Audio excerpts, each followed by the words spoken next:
Hola chicos, today I want to talk to you about what it means to be an exception to the rule.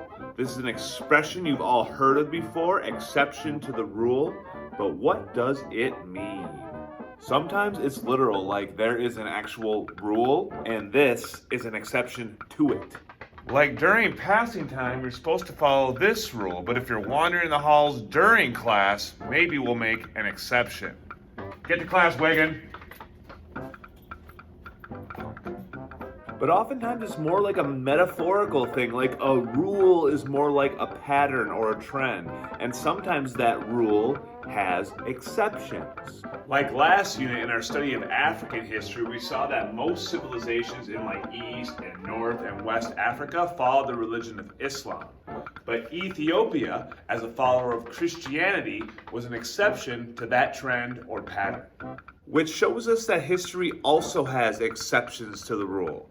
The rules in history aren't hard and fast. They don't need to be followed. They aren't strictly enforced. But there are a certain set of trends that seem to apply to a lot of different civilizations, or patterns that seem to repeat themselves across space and time. And there are also civilizations that tend to be exceptions to those patterns. Civilizations that for one reason or another tend to buck the historical trends. Civilizations that are uniquely unique. And if you believe our good friend John Green, there is perhaps no historical civilization more uniquely unique and no more fitting of the expression exception to the rule than the civilization known as, wait for it, the Mongols. The Mongols were a civilization unlike any other.